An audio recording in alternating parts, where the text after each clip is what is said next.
Not at all. Yeah,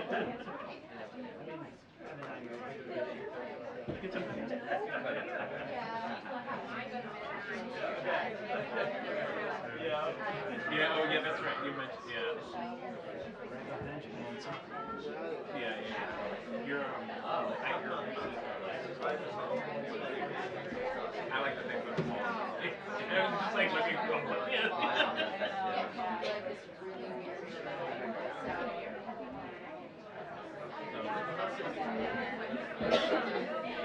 Hi.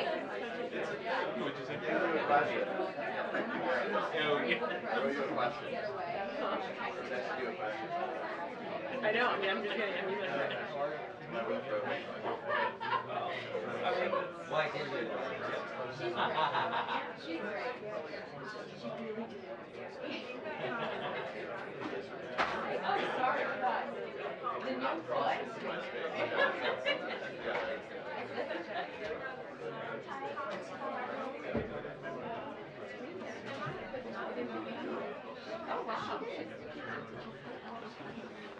Oh, look at this. Packed room. Happy New Year, everybody. Happy New Year. It's so good to see everyone. Welcome back. 2024, here we come. And with that, we are just 16 days away from parts of the government shutting down. 16 days away. 16. Instead of doing their jobs, House Republicans left Washington in the middle of December, and they're not back until next week. The American people want Congress to work with the president to take care and work on real issues that matter in their lives. That's what the American people want to see. But instead of entering this year with a new approach to deliver for the American people, House Republicans are prioritizing baseless impeachment stunts. In fact, earlier today, House Republicans said, and I quote, "We'll shut the government down. We control the money." It's been 13 weeks since the first government funding deadline and more than 6 weeks since they kicked the can down the road for a second time. It's time for House Republicans to get serious, do their jobs, and deliver for the American people. It shouldn't be hard to fund the government. It is truly their basic duty, so they should get to work. And now we're joined, as you see, by my colleague, Admiral John Kirby, who is here to discuss the recent attacks by the Houthis and the developments in the Middle East. We haven't seen you all in a while, so I know he's going to do a little bit of a laydown. Admiral, the podium is yours. Good afternoon, everybody. As Karine said, it's been a little bit of a while here since we've had a chance to talk, so I just wanted to give you a laydown of where things stand in the Middle East over the holidays. The President received regular updates from his National Security Advisor, Mr. Sullivan, as well as the National Security Team, and as you all know, he had the chance to speak again with Prime Minister Netanyahu yesterday. Mr. Sullivan held a phone call with Israel's Minister of Strategic Affairs, Ron Dermer, where they discussed ongoing Israeli military operations and ongoing efforts to see if we can't secure the release of the remaining hostages. The United States remains focused on working with a range of partners to help Israel defend itself, to surge humanitarian assistance to civilians in Gaza, and of course to defend our national security interests in the region. That most certainly includes protecting the free flow of international commerce in the Red Sea. Now, to accomplish these goals, we have established and will continue to maintain a significant force presence in the Middle East. This includes an aircraft carrier strike group centered around the USS Dwight D. Eisenhower with its embarked air wing of some 80 aircraft, as well as an amphibious ready group with its embarked 26th Marine Expeditionary Unit. That amphibious ready group, led by the assault ship USS Bataan, was moved into the eastern Mediterranean in recent days, coinciding with the departure of the aircraft carrier Gerald R. Ford. Now, between the Bataan and the two other ships of her group, the USS Mesa Verde and the USS Carter Hall, this consolidates in that part of the Mediterranean more than 4,000 sailors and Marines and more than 50 aircraft. An amphibious ready group with an embarked Marine Expeditionary Unit is capable of a wide range of operations, and because it is sea-based, remains a highly flexible option to any commander-in-chief when it comes to the potential use of force. These ships and their Marines are augmented by 3 additional squadrons of fighter and attack aircraft that are based ashore, and additional highly capable warships at sea, including a number of destroyers that are specifically designed for ballistic missile defense. Some of those warships are operating in the Red Sea, where they, alongside the ship's aircraft and capabilities of more than 20 other nations, continue to counter Houthi attacks on civilian maritime shipping. You've all seen in the last couple of days what these ships have been able to do in terms of knocking things out of the sky. All told, these U.S. and coalition ships and aircraft contribute to an impressive air and missile defense capability, as well as robust intelligence, surveillance, and reconnaissance capabilities, not to mention offensive and defensive military power. As the President has made clear, the United States does not seek conflict with any nation or actor in the Middle East, nor do we want to see the war between Israel and Hamas widen in the region. But neither will we shrink from the task of defending ourselves, our interests, our partners, or the free flow of international commerce. That's why, earlier today, we released a joint statement alongside 11 countries condemning Houthi attacks on commercial vessels in the Red Sea, one of the world's most critical waterways, and reiterating that these attacks must cease immediately. And just after we released that statement, Singapore came on board. So now there's 13 nations that have signed up to that statement. As we've made clear, these actions directly threaten freedom of navigation and global trade, and they put innocent lives at risk. This joint statement demonstrates the resolve of global partners against these unlawful attacks and underlines our commitment to holding malign actors accountable for their actions. Lastly, as you've seen, now in addition to this release, well, I think that's it. We'll take questions, sorry. Thank you. I wanted to ask about Iran. Does the United States have any idea who might be behind the bombings there today? And secondly, does the U.S. think the killing of the Hamas leader in Beirut has significantly changed the strength of Hamas?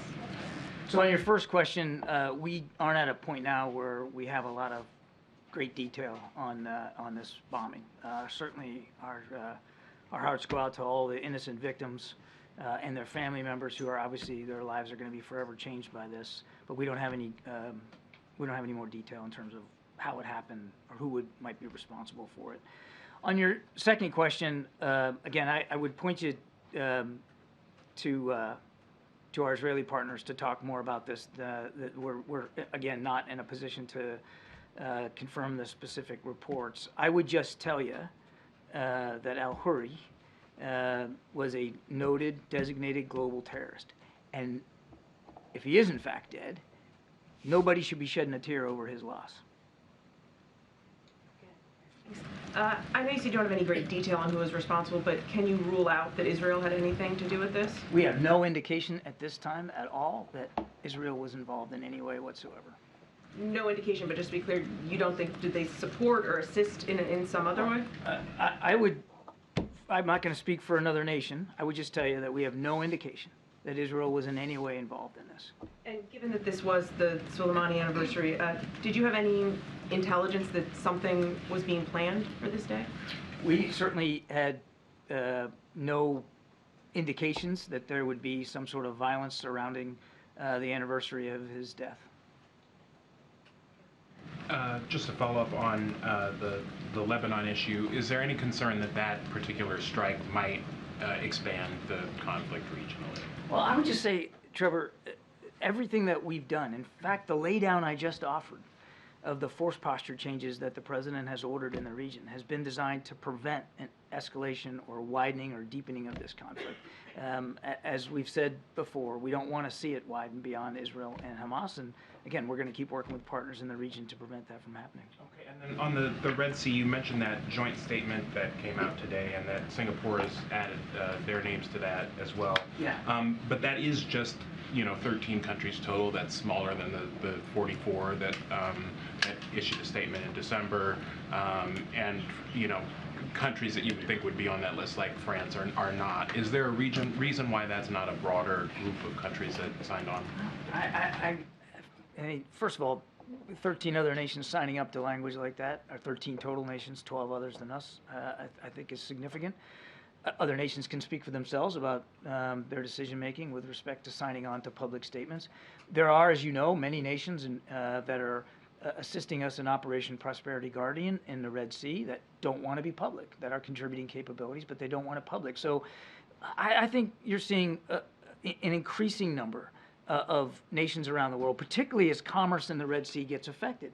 And shipping companies are making difficult decisions about whether to transit the Red Sea and the impact that it's beginning to have on global commerce.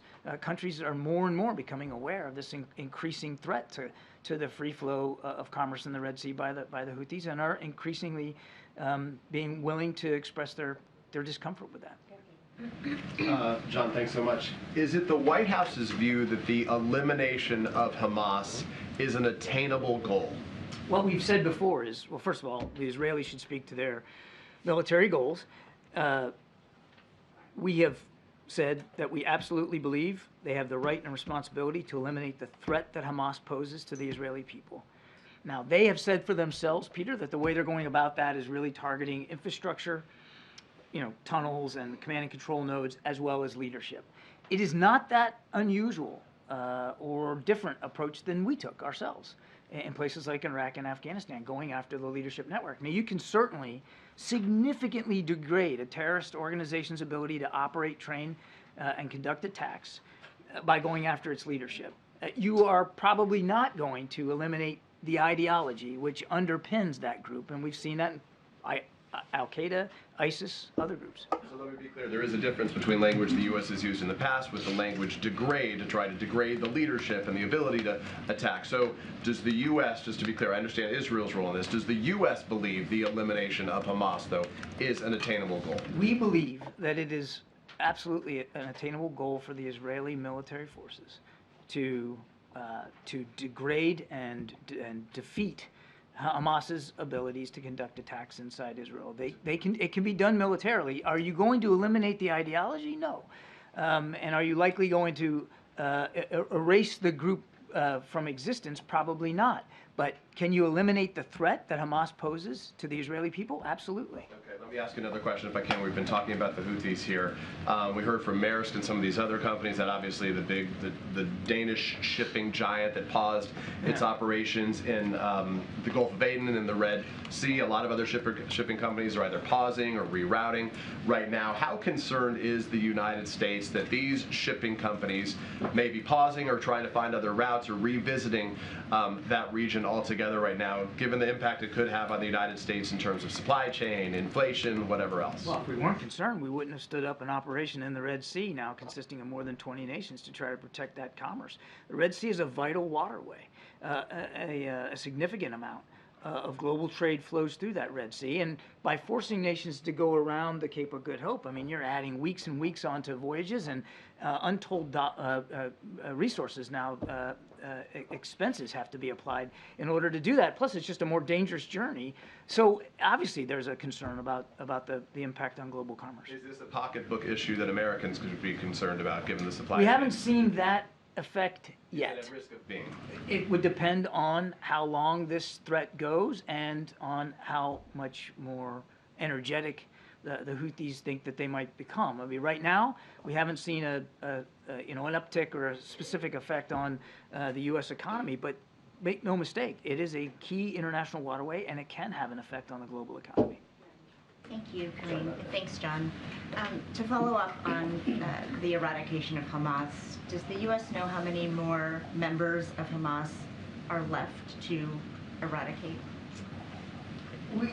We have estimates. I'm loath to put the numbers out there right now because they are just estimates, but Hamas still has a significant force posture inside Gaza. Is there any way you can characterize the progress that's been made in terms of percentage? How is Israel done, basically? If it's their operation, obviously you're keeping track of progress. I've been trying real hard not to give them a report card here, and I think that's a wise thing for us to do, is to refrain from analyzing and armchair quarterbacking their military operations. They themselves have said that they have targeted and been successful against a range of leadership of Hamas, certainly at the brigade level and higher. And remember, these guys are organized like a military. It's not just some ragtag group of terrorists. I mean, they have a pretty sophisticated military underpinning and structure to them, and they've gone after quite a bit of those leaders. They've gone after a lot of their mid-range and lower-level fighters as well. I think I'm going to let Israel characterize how they've been doing, but they have, without question, let me just say this broadly, they have had an effect on Hamas's ability to command and control itself, to resource itself, and quite frankly, to lead their troops. And just one quick clarification on the airstrike in Lebanon. Is the U.S. assessing to try to determine who is responsible for that? For which one? The airstrike in Lebanon that killed the Hamas leader. I'm not aware of any efforts of the United States to assess that or to analyze that. We certainly weren't involved in any way whatsoever. Thank you so much, John. Moving on to Ukraine, first of all, just your assessment of what we've seen in the last few days, but then also there's a Newsweek report that the U.S. is going to destroy several hundred quote-unquote expired ATACMS, which is, of course, a weapon that President Zelensky has asked for specifically. Can you confirm that? And is it possible that the U.S. could send those to Ukraine? And would that be a political decision or a military decision? I cannot confirm those reports. That's really a better question put to the Department of Defense. How about a lay of the land in the last few days, where we are? I mean, look, just broadly speaking, in the last 48 to 72 hours, you all seen that Russia continues to launch drone and missile attacks, including ballistic missile attacks, on targets inside Ukraine, to include not only military targets in Ukraine, but civilian targets in Ukraine, to continue to try to weaponize winter, to go after their infrastructure. I mean, so for all the ballyhoo that I heard in the last few days about Mr. Putin and some press reports that he's all of a sudden willing to negotiate, he sure doesn't act like a guy who's willing to negotiate. He's doing everything he can to try to put the Ukrainians on their back feet, which is why it's so important that this supplemental funding request that the president put forward gets passed. We have given now Ukraine the last security assistance package that we have funds to support right before New Year's, right after Christmas. And we've got to get support from Congress so we can continue to do that. Israel too. South Africa's filed this 84-page lawsuit against Israel, accusing them of genocide. Israel says that this is blood libel. Does Washington agree? And where does this put Washington and Pretoria in terms of find their this relations? Submission meritless, counterproductive, and completely without any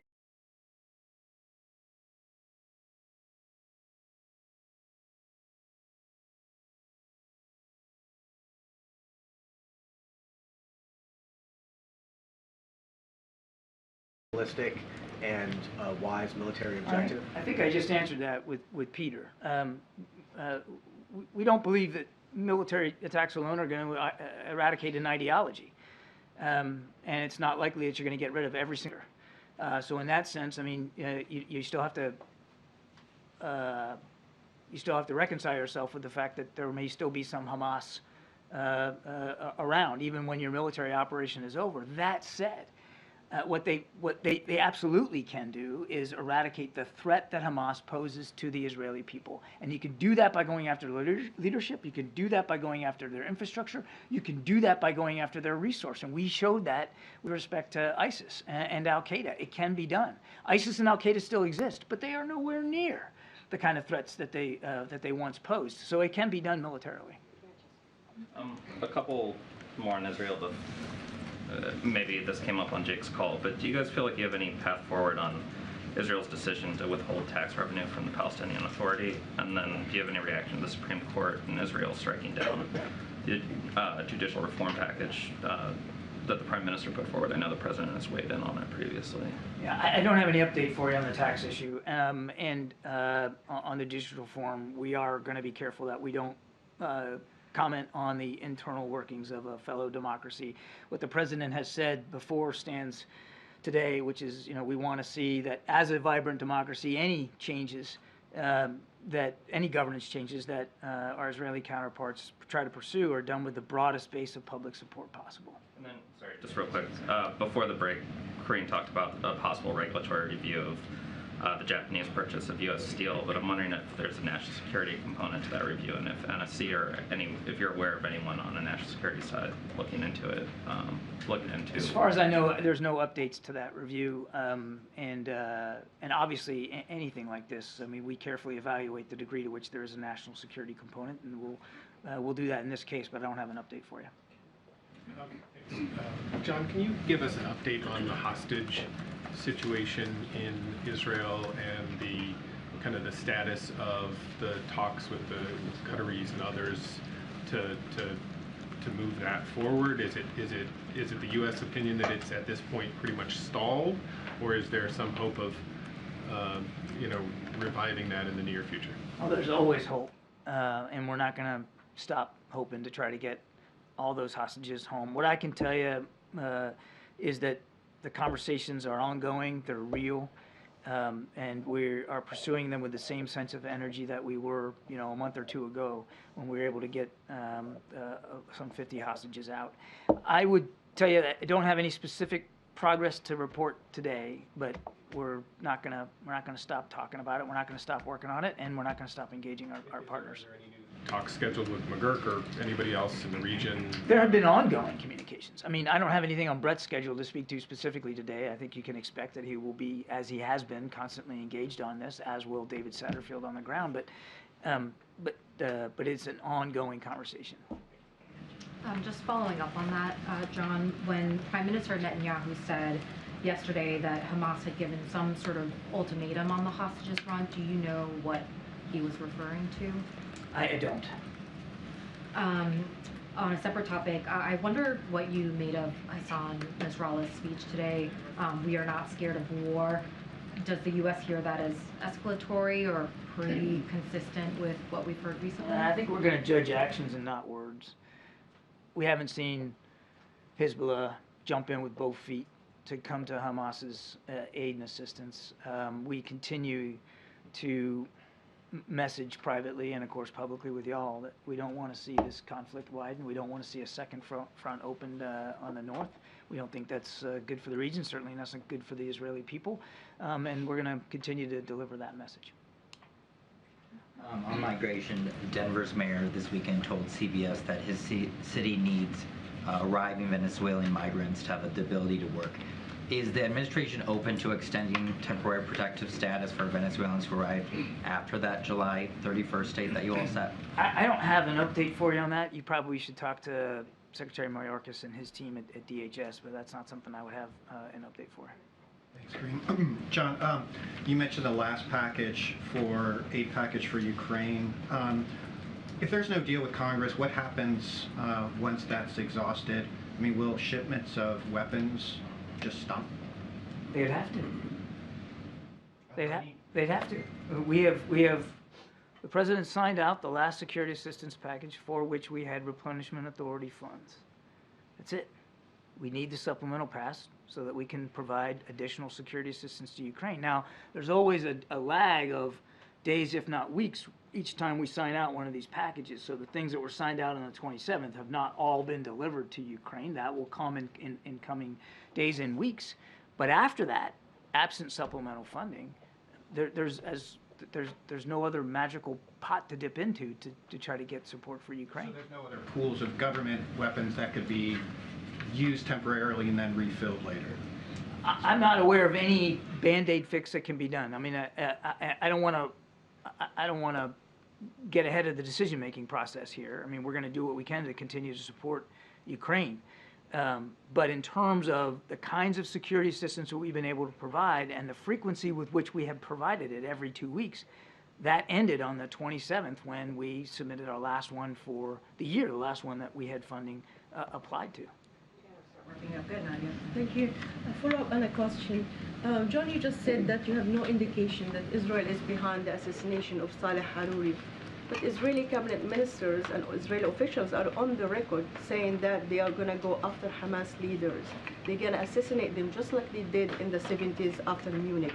So do you dismiss what they're saying as maybe it's not the responsibility? My comment was nothing to dismiss anything they said. I was asked a simple question: do we have evidence that Israel was responsible for it? And I said we didn't. Now, Israel, as I've said before, has a right and responsibility to go after the threat that Hamas poses, which means they have a right and responsibility to go after the leadership of Hamas. Now, as I've also said many, many times from the podium, we expect that they'll do that in accordance with international law. A question: yesterday, the State Department condemned the statement of 2 Israeli cabinet ministers calling for the displacement of Palestinians. Yeah. And I'm sure that's a position of the White House as well. It is. But practically, how do you enforce that? You have so much leverage over Israel. Apart from condemnation, what practically can you do to stop this plan? Because Netanyahu defiantly challenged the White House when it comes to a state solution and other issues with Well, keeping soldiers in the northern part of Gaza. First of all, I don't think we can call it a plan. These are comments by two cabinet officers. That doesn't constitute an Israeli plan to relocate people out of Gaza. So I don't think we should get ahead of where we are right now. And you're right, that statement does speak for the United States government and for this administration in terms of our complete refusal and rebuke of any forced displacement outside of Gaza of any Palestinians. We have made that clear to our Israeli counterparts in private sessions. We certainly have made that publicly, and that's not going to change. Thank you, Karine. Admiral, back to Ukraine for a minute. It was well chronicled earlier in the war the heavy losses the Russian military took in terms of equipment, firepower, and such. In the wake of this recent barrage, though, launched on these Ukrainian cities, what is the current U.S. assessment of just what the Russian military's currently capabilities? Interesting that they have to keep reaching out to other countries to shore up their inventory of artillery shells and missiles and, of course, drones. A lot of these drones that were launched in the last 72 hours were Iranian-made or Iranian-designed drones. We know that this war has had an impact on Mr. Putin's war-making capability, particularly when it comes to munitions, artillery, drones, missiles. We also know that he still has a sizable amount of his Air Force available to him, a sizable amount of his ground mechanized capability available to him. And of course, while his Navy has been challenged in the Black Sea, it's really only been the Black Sea fleet that has been affected. He also has an advantage in manpower because Russia is just a bigger country. And he doesn't have to, unlike President Zelensky, he doesn't have to answer to the Russian people about mobilizations and taking prisoners out of jail cells and putting them on the battlefront. He has gone through an enormous amount of manpower in the last 2 years of war, and we know that he's going to continue to try to throw manpower at it. All that said, Jonathan, that's on the plus side of the ledger for him. On the negative side of the ledger, command and control in the Russian army is still abysmal. Morale, leadership, absolutely at the dirt floor. They are still heavily reliant on long-range kind of strikes because they've got that available to them. When they engage the Ukrainian forces on the ground, they're not having much success. For this so-called ballyhooed counteroffensive that they were going to launch themselves, they've really achieved nothing in recent weeks and months. This is a military that still has not really learned the lessons that you would think a modern military would learn after 2 years of war. In the back, way in the back. In the back. Yeah, Admiral, you said that the United States doesn't want a second front, and you also said that Israel has a right and responsibility to go after the Hamas leadership, but isn't the United States and the President, aren't they exactly widening and escalating this, given the fact that the U.S. is supporting chasing Hamas leadership outside of Gaza? I mean, the fact that it's going into Lebanon, a sovereign nation. Again, your question is presuming an awful lot, and is presuming that I said things I didn't say. I'm not confirming that the Israelis took this airstrike. I would refer you to them to speak to their military operations. I did. Nevertheless, I'm not confirming that they took this strike. They have a right and responsibility to go after Hamas leadership, and we expect that they'll do that in accordance with international law. Nothing's changed about the fact that we don't want the conflict to widen. I mean, heck, my opening statement was 4 or 5 pages worth of talking about all the kind of capabilities that the president's putting in the region to prevent that very outcome. Okay, so let me follow up on that then. Given the Red Sea patrols, we knew in advance of those being set up that the Iranian defense minister said very clearly, nobody can make a move in a region where we have predominance. The United States knew that, set it up anyway. Is that not being seen as a provocation? If you know that Iran sees that as a provocation, you take the action anyway. Well, that's certainly turning things on their upside down, isn't it? Wouldn't you consider provocation launching ballistic missiles and drones at commercial? Wait, let me finish. Wouldn't that be considered provocation? Targeting innocent merchant shipping and innocent merchant sailors? That's a provocation. What we're doing, what Prosperity Garden is all about, and go on web, you can look at it, it's a defensive posture. It's a coalition of the willing of maritime nations coming together to try to protect international shipping, shipping that affects the global economy. Escalation, because in turn, what has No, ma'am. happened No, is, ma'am. so you're denying then that there has been an escalation since the Red Sea Patrol? I totally disagree with the premise of your question. It wasn't the United States who decided to attack commercial shipping in the Red Sea. The Houthis did that. And who are the Houthis backed by? Iran. As I've said before, Iran provided the missiles that the Houthis are using. We are simply in a defensive posture to try to protect that commercial shipping, and we have in the last 48 hours. Then there's been an escalation. Now Iran has launched a frigate into that, so there has been an escalation. Okay, again, let me stop you. The fact that they... I ask you again, has the United States' actions supported an escalation as a result? No. You said that your words said... You asked me a question, ma'am, I answered it. No. You said nothing the president has ordered has been designed to widen or deepen this conflict. I stand by my answer. No. Okay, we got to move on. Danny, and then Merrick, and then we're... Thanks, Karine. Thanks, Admiral. Just on the, you mentioned a recent call with Netanyahu. Can you speak to the tenor of the recent conversations between the President and Prime Minister Netanyahu? There have been reports of sort of growing tensions between them, and I mean, can you describe to us what the tenor of those conversations? No. No, I'm not going to get into describing the tone and tenor. We do a readout of these conversations. We'll continue to do that. Look, these are two guys that have known each other a long, long time. They don't agree on every issue, and you shouldn't expect that they would agree on every issue. The President is able to have candid, forthright conversations with counterparts, and when you're friends with a country, the way we are with Israel, those conversations can be, they should be candid and forthright. Thank you very much. Two questions on Ukraine. Does the President support confiscating Russian frozen assets, $300 billion, to help Ukraine? And second question, how much of the equipment that was delivered to Ukraine by the US has been damaged by Russia? Do you have any assessment? What are their capabilities in terms of the equipment delivered by the West and the United States? On your first question, we're still talking to partners about what reconstruction and recovery needs to look like in Ukraine after the war, but obviously our main focus right now is helping them in this fight against Russian aggression. And on your second question, that's a better question put to the Ukrainian Defense Forces, not the United States. We are working very, very hard to make sure that every system that is provided to Ukraine, there's a measure of accountability for it, that we can assure the Congress and the American people that that material is being used appropriately on the field of battle. And we've seen no indication that it hasn't been, that there's been some wide-scale corruption or misuse by the Ukrainian military. But it is war. It is war. And these things are sometimes being expended hand to mouth. I mean, they no sooner get into Ukraine than the Ukrainians are firing them at Russian troops. So we're working real hard on accountability. But as for every single bullet and bean that has been given to Ukraine, I mean, that's really something for the Ukrainians to speak to. Every single bullet, I'm asking about, in general, about Ukrainian capabilities in the war with Russia. Are you tracking those? Of course we are. Yeah. In fact, we added we added expertise and individuals to the team in Kyiv, specifically for accountability purposes. And the Ukrainians understand our need for accountability. They share that, and they have made it clear that they're willing to work with us on accountability measures for all the systems that are being provided.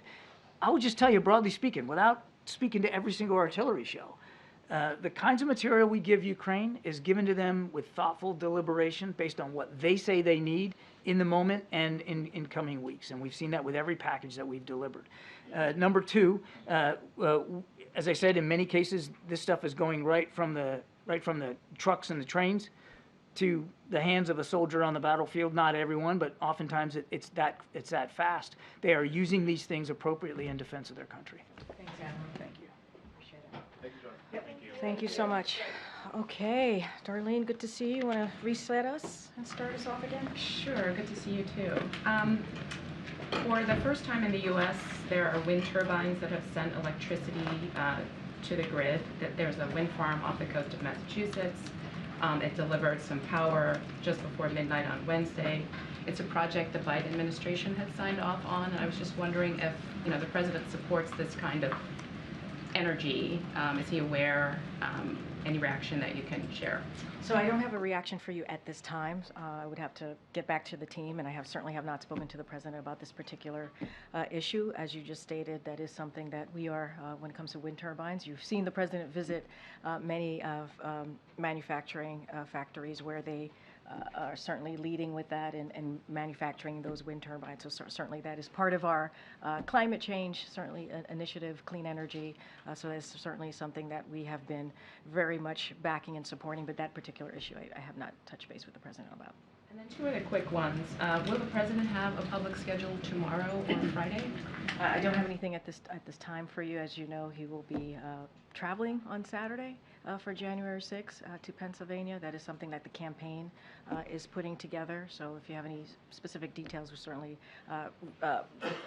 make sure that you reach out to them. I just don't have anything else on his schedule for the next day or two. And is there a list of the scholars and the historians that the press office said he had lunch with today So, in the lead up to the January 6th? I don't have a list to share at this time. For folks who are not tracking, this afternoon the president met or had lunch with a group of scholars and historians to discuss ongoing threats to our democracy, whether here and also abroad.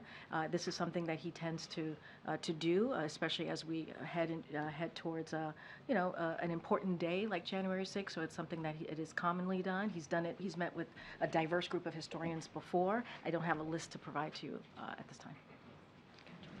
Thanks, Karine.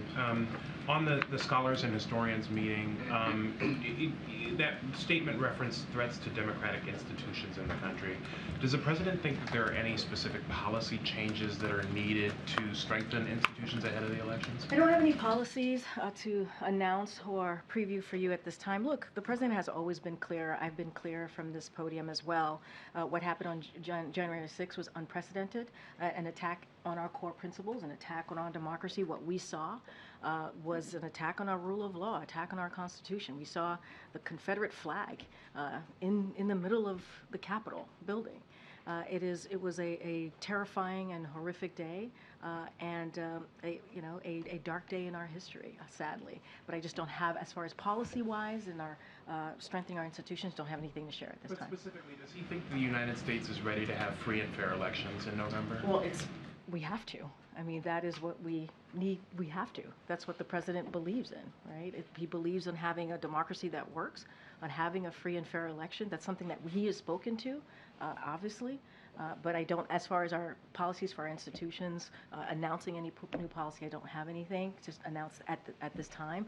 But clearly, that is something that the different agencies who are involved are certainly making sure that we get to a place that where Americans are able to vote freely in November. And do you have any reaction to the new data out of Treasury that the national debt has hit a record $34 trillion?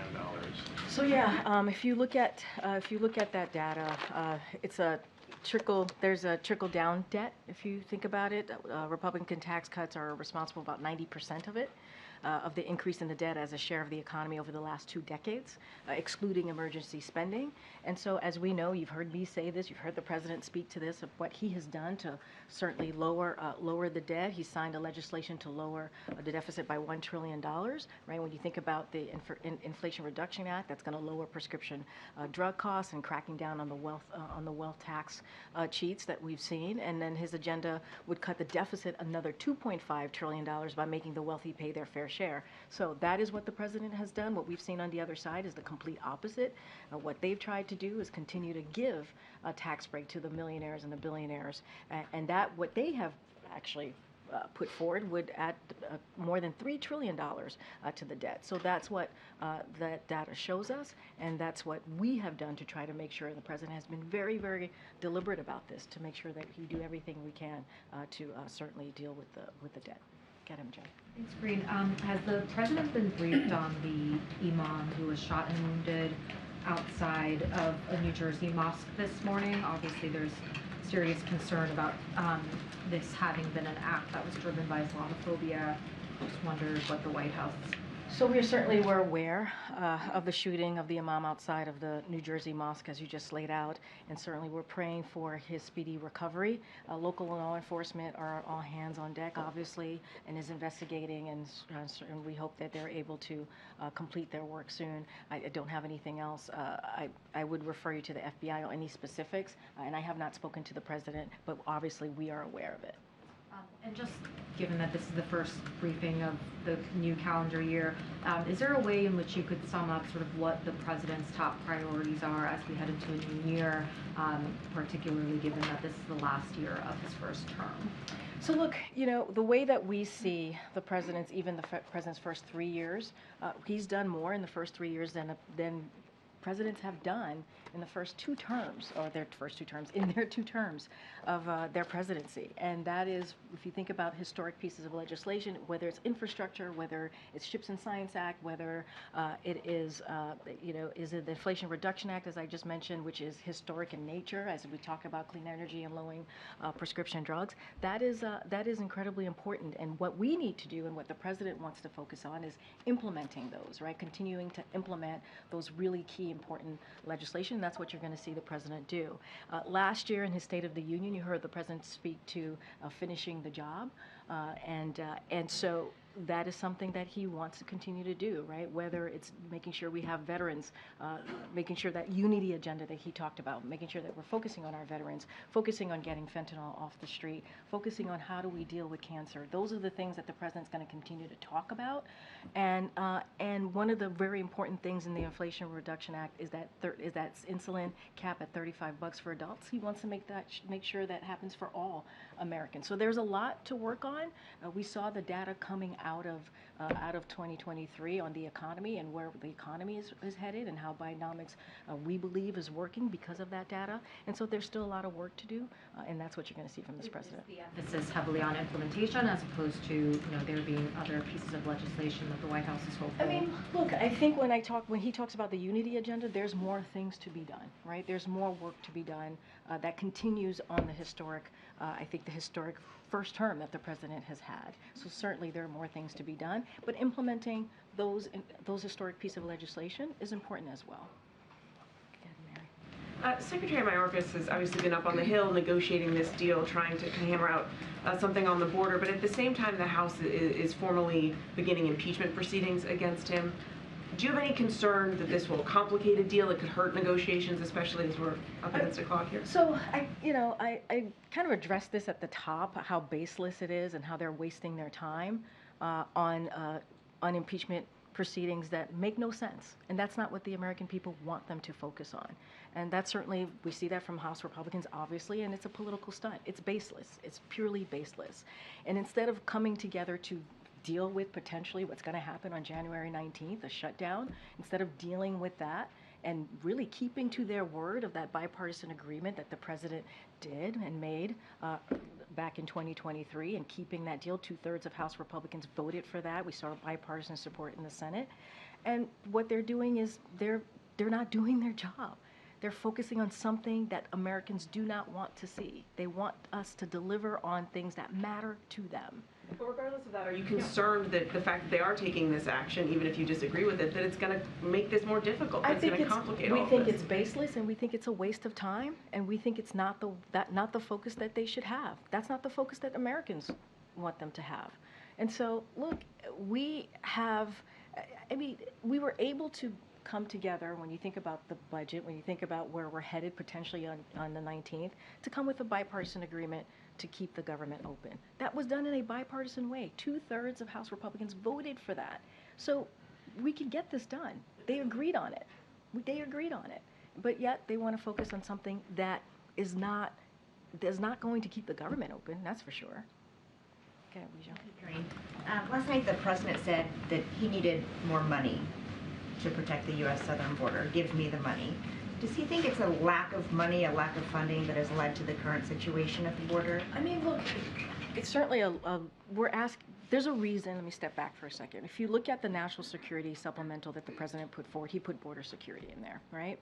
Because he believes in order to get the work done at the border, we need more resources. DHS needs more resources. Our Border Patrol agents need more resources. We need more immigration judges. We need more resources to get this done. We need the technology at the border to deal with what's going on with migrants at the border. And last May, the Speaker and the Republicans in the House, they voted to get rid of 2,000 Border Patrol agents. I mean, that's their focus. So of course, that's not helpful. So we need the resources to actually do the work, and they keep getting in the way. House Republicans keep getting in the way of doing the work to deal with what we're seeing at the border. So they're obstructing. House Republicans are obstructing. That's what they're doing right now. But does the president believe it's just a money issue, or does he think that the policies have to change? Well, I would remind you, Weijia, on the first day of his administration, he put forth a comprehensive immigration policy, legislation, and he presented that to Congress. And he did that because he understands that the immigration process or the system has been broken for decades. So obviously, we need to change policy and work on policy to deal with a broken system. So it's both. It is, and that's what you've been seeing from the Senate side. Both Republicans and Democrats have been talking and negotiating for the past couple of weeks on how to deal with the border situation, border security, and it's been a policy conversation and a funding conversation. So it's both. And does he have any New Year's resolutions? I don't have the president's New Year's resolution. I think what I will say is that the president wants to continue doing the job that he has said that he's going to do on behalf of the American people. That's what we've seen him do the last 3 years. I've talked about the historic piece of legislation that's actually going to deal with health care, going to deal with veterans' health, right? Going to deal with clean energy and climate change, going to deal with key issues that matter to the American people, Bidenomics, making sure that the economy works for all, we're building the middle class. Those are the things that the president's going to focus on. Go ahead, Justin. Two quick ones. The first, after the plane crash in Japan, I'm wondering both has the administration offered any support or is it working on the investigation of the crash, and has it prompted any review, especially of certain tarmac safety procedures? Let me just first say, Justin, our hearts go out to the families of the Japanese service members who lost their lives in this terrible accident. So we're glad that the passengers and obviously the crew members were able to get out on the commercial flight was able to get out safely. That is incredibly important. Any specifics on any questions about investigations, that was something for the government of Japan to speak to. The resignation yesterday of Harvard's president seemed to generate a lot of conversation. I know the president, or you, weighed in after her testimony on Capitol Hill, but I'm wondering if you have a reaction. So, look, I know there's been a lot of coverage of this, and so I want to be very mindful and careful, and I've said this before, when it comes to either private institutions or colleges and universities, we're not going to comment. We're not going to comment on any personal decision that's been made. And I want to, as you asked, because you asked me our comments from here and what we said from here, we believe that this is a moment for leaders to have moral clarity. That we believe that is incredibly important at this time to have moral clarity, and look, any calls for genocide are monstrous and they're antithetical. There should not be a place for that in this country, and we're always going to call out hate, and we're always going to be very, very clear about that. And I will add that you heard the university presidents who testified also apologize, right? And you heard them say this. I'll quote what President Gay said. She said, "I'm sorry, words matter." I'll quote what President McGill say. "I was not focused on, but I should have been, the irrefutable fact that a call for genocide of Jewish people is a call for some of the most terrible violence human beings can perpetrate." So we believe it's a time to stand up and show leadership, and we believe that's what we did at that time. Thanks, Karine. On the border negotiations, can you comment on the concerns raised by some of the Hispanic caucus members and other elected Latino leaders who feel they've been kind of cut out of these talks? So look, we've been in touch with Democrats, obviously members of the Hispanic leadership, and we've done that as these conversations have been going. We're not going to speak to certainly private conversations. Look, I'll say this, the president believes that we need to have a bipartisan agreement. That's where he believes, on both funding and also policy. And that's what you've seen from Democrats and Republicans on the Senate side. And that's what they've been doing. They've been having those conversations during the holiday season and throughout this week as well. And so we believe those conversations are headed in the right direction. And so, again, I said this moments ago, the president believes our immigration system is broken. That's why he put forth a legislation to deal with the comprehensive legislation to deal with the immigration system. And so now we're having a conversation, a bipartisan conversation about how to move forward. We're going to continue certainly to hear from the leaders, obviously, and to hear what they have to say. And we've been in touch with them. We've had conversations with them. Not going to go into private conversations. And, you know, it's being hammered out. I don't want to get into specifics from here, what the policies are going to look like, what's in or what's out. We think it's heading in the right direction, and it is important to have these conversations. One of the concerns that they've raised, they say the discussions is leading the Biden administration into a trap. You know, asylum discussions, that making it harder to migrate legally will only increase irregular migration. Have you heard that from them specifically? And how does? So look, I've seen the reporting just like you have. Obviously, the team here has had conversations with leaders. Here's the situation, right? The situation is that this system, this immigration system, has been broken for decades, and we need to have a bipartisan agreement to move forward on how to deal with the system. That's what we need to do, both on a policy front and a funding front. And so that's what you're seeing from the Senate side on both Republicans and Democrats, and it's been weeks of conversations and negotiation. And we think that is important.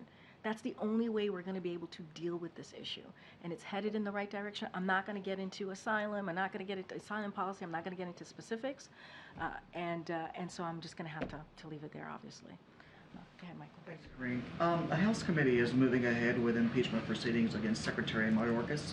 There's a hearing scheduled for next week, so I'd just like to get the White House response, and also just to clarify, does the president still have confidence in the secretary? Absolutely, the president has confidence in the secretary. I think, and I've said this moments ago. I said it at the top as well. We believe that what they're doing, the House Republicans are doing with this impeachment inquiry, is baseless. We believe that it's a political stunt, and we believe there's no time for that right now. There are things that the American people want us to get done, and that's what they should focus on. And you know, it is unfortunate that this is where the House Republicans, that's the road that they want to go down with this impeachment proceeding. That is really unfortunate when the American people have been very clear. They want us to see it. They want us to work in a bipartisan way to get things done for them, and that's what the president wants to do. Go ahead, Karen. Back on the border negotiations, has the president spoken to Secretary Mayorkas since he met with the bipartisan negotiators on the Hill yesterday? I would literally have to check. I don't have any call to read out. But obviously the president speaks to his cabinet secretaries on a regular basis. But on this particular meeting, I don't want to get ahead of that. So I would have to check in. But he speaks to them on a regular basis. Obviously, it's his cabinet. And you've said you're not going to get into the details of what's being negotiated, but broadly, does the White House want to see Congress clear the supplemental before turning to the government funding issue before January 19th? As you just laid out, Congress has a lot of work to do. They do. The supplemental, the reason that we put forward a supplemental, they are emergency requests that we believe are incredibly important and that needs to be dealt with on behalf of the American people. So obviously, those are important. Those are emergency requests that the president asked for. So critical, very critical to the American people. And, you know, their basic job for Congress more broadly is to keep the government open. That's their basic duty, is to keep the government open. And all they're doing is dealing with a bipartisan agreement that the president made with Congress, right? It's something, again, I'm going to repeat myself here, something that 2/3 of House Republicans voted for, something that we saw come out of the Senate in a bipartisan posture. And so they have a lot to deal with. They have a lot to deal with, and they should just do their job. Does the President still have plans to visit the disaster site in East Palestine, Ohio? So I don't have any schedule of the President at this time, but I will say this, the President continues to oversee, as you know, and we've said it multiple times from here. It was a robust recovery effort to support the people of East Palestine, and we will visit when it is most helpful. The President will visit when it's most helpful to the community, and so we're going to continue to stay on the ground as long as possible. Remember, because we have that robust operation, while ensuring that Norfolk Southern is held accountable for the trauma they inflicted on this community. But in the meantime, this is another thing. I was just asked about Congress, the supplemental and the budget. This is another thing that we want Congress to act on. It is important that they do their part to enhance rail safety. That is something that Congress has to do, and they have to do it by passing a bipartisan Railway Safety Act. That is something that they need to get to. But the President's going to continue to be there for the community, as he has been for the past several months. And Argentina has reported 3 foreign nationals, Syrian and Lebanese, arrested on suspicion of plotting a terror attack. Is that something the US is monitoring? Does it raise concern levels here? I don't have anything for you at this time. Go ahead. Federal debt, I want to ask you about. So I heard you blame the Republicans for the federal debt, but President Biden has been in office for 35 months, and over the past 3 months, the U.S. has added $10 billion per day to the federal debt. So, and that's not turning around. So is there a discussion here about cutting spending then? Republican tax cuts are responsible for 90%. 90% of the increase in the debt. 90%. That is something that Republicans are responsible for. What the President has done, and you've heard us talk about it, I just talked about this, he's put forth legislation like lowering the deficit by $1 trillion. And that's part of the lowering prescription drug costs and cracking down on the wealthy tax cheats. That's what he's done. You know, $1.5 trillion, again, another way to lower the deficit, and that is through wasteful spending on special interests like Big Pharma. The President beat Big Pharma. That's what he was able to do last year because of the policies that he has put forth. And meanwhile, yeah, you know what? The GOP, or congressional Republicans, what they want to do is they want to continue with their Maganomics. What they've proposed will add $3 trillion to the debt. That's the numbers. You're a data guy. That's the numbers. That's what we have seen.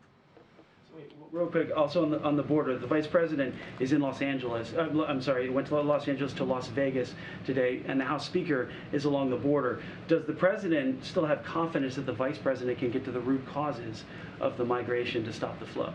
The President sees the Vice President as a partner. She's a partner with him on all of the successes that we have seen, what we've been able to do the first term in this administration, the first 3 years of this administration. I just listed out historic pieces of legislation that we've been able to get done, whether it's lowering prescription drugs, whether it's dealing with veterans care, whether it's dealing with climate change, whether it's Bidenomics dealing with the economy. That is something that he has done in partnership with the Vice President. So he has all confidence in her and will continue to do so. He has confidence in the Vice President. I answered your question. Go ahead. With the additional indictment of Senator Menendez, does the President think the senator should resign? That's up to him. That's a decision that he needs to make. And obviously it's a serious matter. And he thinks it was the right thing that he stepped down as chairmanship. As anything else to your question, that's something for the senator to decide on. Broadly, though, does the President trust the senator? And has the senator been cut off by the White House, like communications at all? I'm not going to get into any private discussions here at the White House, but that is something, as it relates to him resigning, that is something that the senator has to deal with. Go ahead. You mentioned the immigration proposal that the President put forward a few times. Are there any pieces of it that the President is now pushing for in these border talks? I'm not going to get into negotiations from here. Why is he not actively pushing for any parts of it? I didn't say he wasn't. I'm just saying I'm not negotiating from here. Okay. Thank you, Karine. A couple weeks ago, you had said what we're seeing at the border isn't unusual, but in the month of December, there were more than 302,000 migrant encounters, the highest total for a single month ever reported. So does the administration concede that what we're seeing now is unusual? What I said was, to be exact, is that what we're seeing at the U.S. is ebbs and flows in how many migrants arrive at the border. It's something that happens every year. It ebbs and flows. And it's fueled by efforts of smugglers to encourage irregular migration. And I will add, since May 12th, DHS has removed folks who have been here illegally, who were not here on a legal basis, about 460,000 people that they've been able to remove. That's what I said. Every year we see an ebbs and flow, and that's what we're seeing at this time, and which is caused by misinformation and disinformation from smugglers. Well, ICE reported that they only deported 142,000 in all of fiscal year 2023. December had more than double that crossing just a single month. So how is that really a measurable consequence? Since May 12th, DHS has been able to remove and return over 460,000 individuals who did not have a legal basis to be here. That's what DHS has been able to do since May 12th. And I will remind you, that just last week we had Homeland Security Advisor Sherwood Randall and Secretaries Biden and Mayorkas meet with the Mexican government just last week, and it was a productive conversation. And we believe that the President of Mexico has taken significant enforcement actions, and we are starting to see the results. And so a lot of this is diplomacy, right? A lot of it is having diplomacy. A lot of it is enforcement. I just laid out how last May, while DHS was starting to remove folks who were not here on a legal basis, you had House Republicans voting to get rid of 2,000 Border Patrol agents. That's what they were doing. So we're trying to deal with the issue, and we get it. It ebbs and flows every year. We get it. We understand what's happening at the border. That's why there's negotiations happening on the Senate side with Republicans and Democrats to deal with this issue. Dealing with the issue as the administration's also fighting to keep up, to remove razor wire along the border that is intended to keep, this surge lowered, to keep people out from crossing illegally. Governor Abbott's razor wire does not prevent. It does not prevent non-citizens from unlawfully crossing. That's not what it does. If anything, it puts at risk, it puts the lives of the Border Patrol at risk. It puts them in danger. That's what the razor wire does. And that's what the Governor Abbott is doing. Again, a political stunt that doesn't actually fix the problem and puts Border Patrol agents fixing it right now. Well, I just hope, but sure, a temporary solution, obviously. But I guess the reason that I'm coming Jackie, to it from this perspective is because it puts Border Patrol. It puts them in a difficult position, right? I hear you. But when you're talking about the impeachment proceeding, for instance, as baseless, and you have, Democrats calling on the administration to do more. You had the mayor of Denver today saying that Denver has become the highest city per capita for migrant recipients in the country. You've had mayors in New York and Chicago begging for more federal help, saying that the administration is not answering them. And then you have Texas saying that they've had to take measures into their own hands because the administration isn't enforcing existing laws on the books. The numbers keep going up. You have, records being shattered every month. A population bigger than the size of Seattle coming in since October. And I understand where you're coming from, but in the meantime, when there's really not been any progress, and you've always talked about how this has been an issue for decades, what is the administration doing right now to actually improve the crisis at the border? We have House Republicans that's literally blocking the president's effort to do something. That's what they're doing. They're playing political games. They're doing political stunts. Literally, House Republicans themselves voted to decrease the amount of Border Patrol agents by 2,000. They're getting in the way, and they don't want to help. But we are glad that we are working with Senate Republicans and Democrats in a bipartisan way to come up with a bipartisan agreement to deal with the border security. That's what we're seeing. Those negotiations have been going on.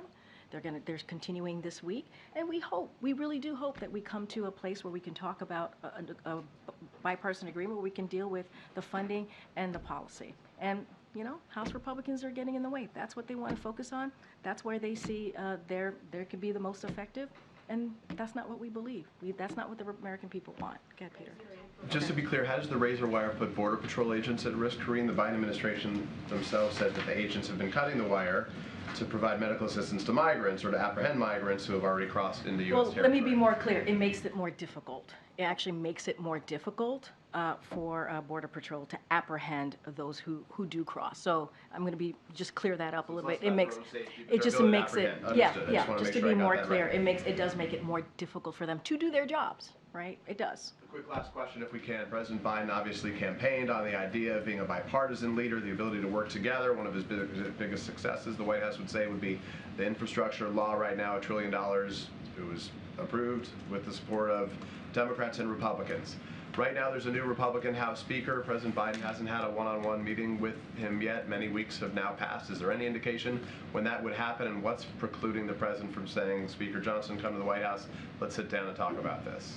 So here's what I'll say to that. You have Speaker Johnson, who has been very clear where he stands on the border, right? Who has continues with the House Republicans to make this a political issue and to move forward with political stunts, and has blocked any efforts for the president to deal with the border. That's what we've seen. That is what we've seen from the speaker. Now, the president has been able, with his team, right, to have a bipartisan conversation and negotiation with senators, Republicans and Democrats. That is a good thing. That is a good thing. We think those negotiations are headed in the right way as we talk about border security. And, you know, we are hopeful. We are hopeful that we'll come to a place that we are dealing with an issue that Americans really care about. And that's where we are, Peter. So that is where the two sides to meet. I don't have anything to read out to you, but that is the playing field that we're seeing right now. That is. Thanks, everybody. I'll see you tomorrow. Thank you.